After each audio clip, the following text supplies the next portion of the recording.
tonight to an evening of stories and community connection. So why this group of people? All of these folks that you will hear from tonight are community builders, people who have dedicated significant parts of their lives to their community. And in many cases, these are the very people who started some of the most dynamic Jewish community organizations here in this country and internationally. The idea behind gathering this particular group of people was inspired by the ironic burden carried by community builders. Although they dedicate their time to connecting people, oftentimes they themselves are so busy taking care of everyone else that they aren't able to prioritize themselves or their personal journey. So for the last few months, these people have been meeting up regularly to do the big personal work of looking inward, to try to truly understand themselves and their own story. The stories you're about to hear have themes of learning about yourself, asking questions, self-acceptance. It's going to be beautiful, sad, funny, heart-opening, educational, and entertaining. It's going to be a very special night.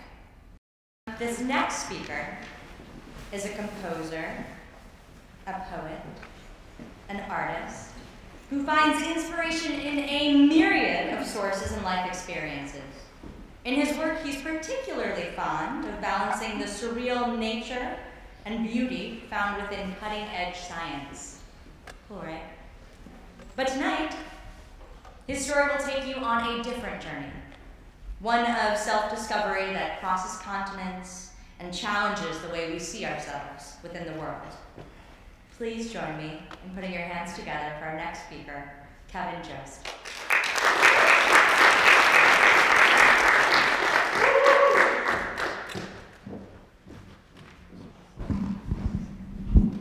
Thank you, Sarah. Hi, everyone. So I want to start with a little bit of background. First of all, when I say I love to travel, I don't mean I want to sit on a bus with air conditioning and a tour guide, being carted from famous thing to famous thing, snapping pictures through a window. No. I need to be on foot, following wherever is most compelling. I'm an active adventure seeker. I wouldn't give up my memories of hitchhiking through the sacred valley of the Inca, or traipsing through London for 12 miles just in search of dinner, or adding to the street art in Tel Aviv for anything.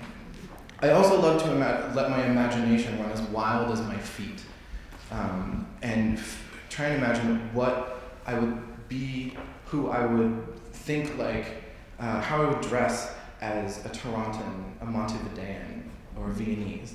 These else who personas are endlessly captivating. The second little bit of background you should know is that I had a pretty rough coming out process.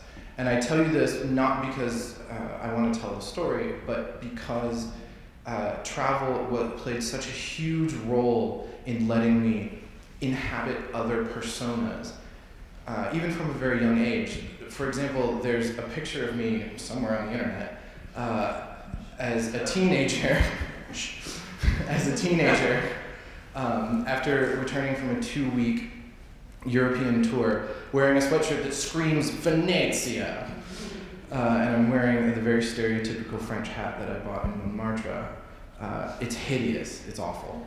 But I wear it proudly because at the time, I thought I could dress myself into another existence, not even understanding why I needed to exist elsewise in the first place.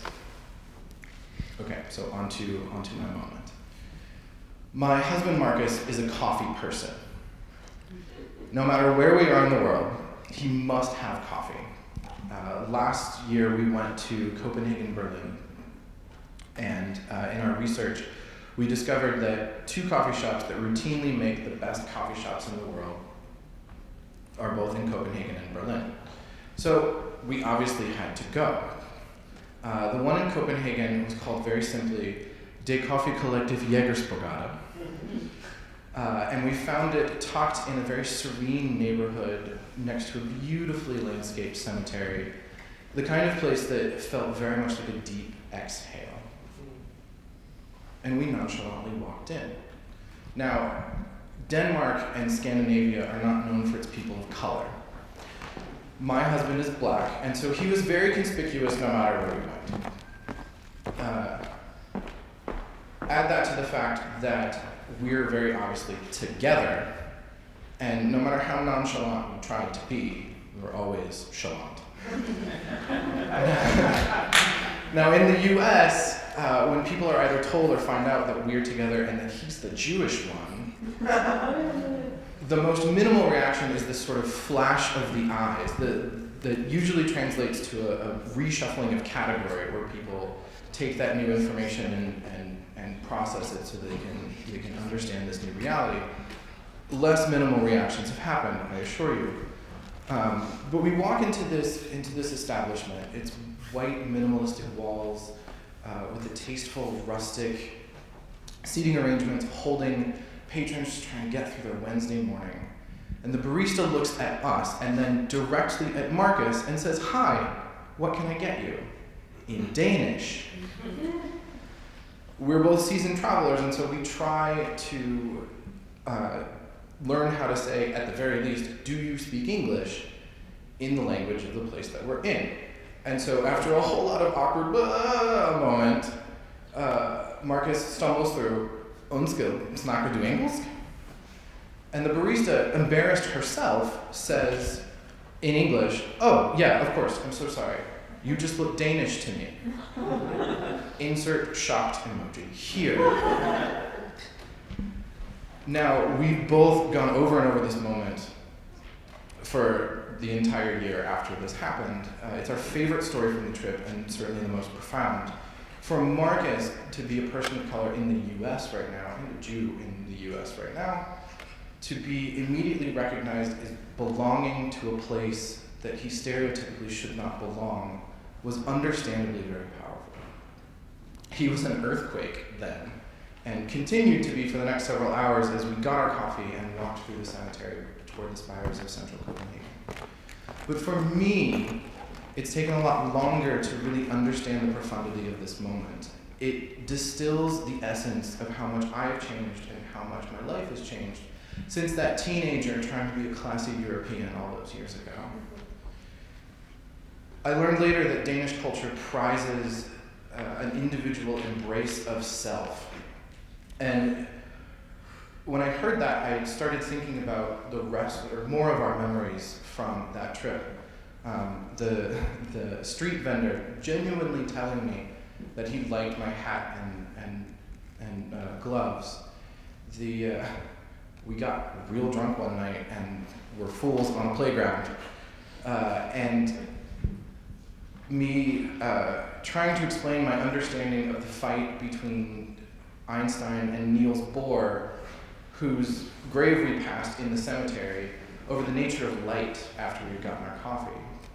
And it dawned on me that on the streets of Copenhagen, in all of our globetrotting, it was the first time that I hadn't tried to be a Dane and was just Kevin.